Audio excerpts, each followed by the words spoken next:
ನಮಸ್ಕಾರ ಎಲ್ರಿಗೂ welcome back to my channel ಮನೆ ಮನೆ ಕೈ ರುಚಿ. ಇವತ್ತೊಂದು ಬ್ರೇಕ್ಫಾಸ್ಟ್ ರೆಸಿಪಿನ ತೋರಿಸ್ತಾ ಇದ್ದೀನಿ. ನುಚ್ಚಿನುಂಡೆ ಖಾರವಾಗಿ ಬಿಸಿ ಬಿಸಿಯಾಗಿ ಬೆಳಗಿನ ತಿಂಡಿಗೆ ಈ ನುಚ್ಚಿನುಂಡೆ ಮಾಡ್ಕೊಂಡ್ರಂತೂ ತುಂಬಾನೇ ರುಚಿಯಾಗಿರುತ್ತೆ, ಹಾಗೆ ಆರೋಗ್ಯಕ್ಕೂ ತುಂಬಾ ಒಳ್ಳೇದು. ಬನ್ನಿ ನೋಡೋಣ ಹೇಗೆ ಮಾಡೋದು ಅಂತ. ಒಂದು ಮಿಕ್ಸಿ ಜಾರ್ಗೆ ನಾನಿಲ್ಲಿ 8ರಿಂದ 10 ಹಸಿಮೆಣಸಿನ್ಕಾಯಿ, 2 ಇಂಚು ಶುಂಠಿ, ಒಂದು ಹಿಡಿಯಷ್ಟು ಕೊತ್ತಂಬರಿ ಸೊಪ್ಪನ್ನ ಹಾಕಿದ್ದೀನಿ. ಹಾಗೆ 1 ಕಪ್ಪಷ್ಟು ಕಡಲೆಬೇಳೆನ 5ರಿಂದ 6 ಗಂಟೆ ನೆನೆಸಿ ತೊಳೆದು ಇದಕ್ಕೆ ಸೇರಿಸ್ಕೊತಾ ಇದ್ದೀನಿ. ಚಿಟಿಕೆ ಅರಿಶಿನ ಮತ್ತು ಒಂದು ಅರ್ಧ ಸ್ಪೂನಷ್ಟು ಹಿಂಗು, 1 ಸ್ಪೂನಷ್ಟು ಜೀರಿಗೆ, ರುಚಿಗೆ ಎಷ್ಟು ಬೇಕೋ ಅಷ್ಟು ಉಪ್ಪನ್ನು ಹಾಕ್ಕೊಂಡು ನುಣ್ಣಗೆ ರುಬ್ಕೋಬೇಕಾಗತ್ತೆ. ಇದೇ ಮಿಶ್ರಣನ ನಾವು ವಡೆ ಮಾಡೋಕ್ಕೂ ಬಳಸ್ತೀವಿ, ಆದರೆ ಅಲ್ಲಿ ಸ್ವಲ್ಪ ನಾವು ತರಿಯಾಗೆ ರುಬ್ಕೋತೀವಿ.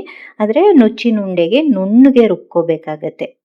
ಈಗ ಇದಕ್ಕೆ 1 ಕಟ್ಟಷ್ಟು ಸಬ್ಸಿಗೆ ಸೊಪ್ಪನ್ನು ಚೆನ್ನಾಗಿ ತೊಳೆದು ಸಣ್ಣದಾಗೆ ಕಟ್ ಮಾಡಿ ಸೇರಿಸ್ಕೋತಾ ಇದ್ದೀನಿ. ಸಣ್ಣದಾಗಿ ಕಟ್ ಮಾಡ್ಕೊಳ್ಳಿ. ಮತ್ತು 1 ಸ್ಪೂನಷ್ಟು ತುಪ್ಪನ ಹಾಕ್ಕೊಂಡು ಚೆನ್ನಾಗಿ ಮಿಕ್ಸ್ ಮಾಡ್ಕೊಳ್ಳೋಣ. ತುಪ್ಪ ಹಾಕಿ ಕಲಸೋದ್ರಿಂದ ನುಚ್ಚಿನುಂಡೆ ಸಾಫ್ಟಾಗಿ ಬರುತ್ತೆ, ಗಟ್ಟಿ ಆಗೋದಿಲ್ಲ.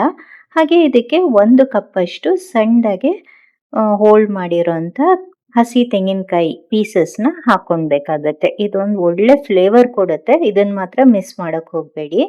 ಈಗ ಹಬೆಯಲ್ಲಿ ಬೇಯೋಕ್ಕೆ ನೀರು ಕಾಯಕ್ಕೆ ಇಟ್ಟಿದ್ದೀನಿ. ಹಾಗೆ ಹಬೆ ಪಾತ್ರೆಗೆ ಸ್ವಲ್ಪ ತುಪ್ಪನ ಸವರಿ ಸೈಡಿಗೆ ಎತ್ತಿಟ್ಕೋತಾ ಇದ್ದೀನಿ.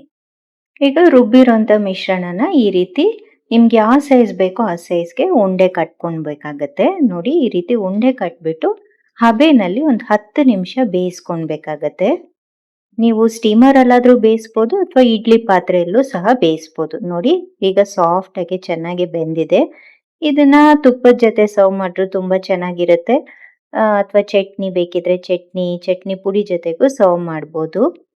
ಟ್ರೈ ಮಾಡಿ ಹೇಗೆ ಬಂತು ಅಂತ ಖಂಡಿತ ಕಮೆಂಟ್ ಸೆಕ್ಷನಲ್ಲಿ ತಿಳಿಸಿ. ಹಾಗೆ ಈ ವಿಡಿಯೋ ನಿಮ್ಗೆ ಇಷ್ಟ ಆಗಿದ್ರೆ ಪ್ಲೀಸ್ ಲೈಕ್ ಮಾಡಿ, ಶೇರ್ ಮಾಡಿ ಮತ್ತು ಸಬ್ಸ್ಕ್ರೈಬ್ ಮಾಡಿ. Thank you.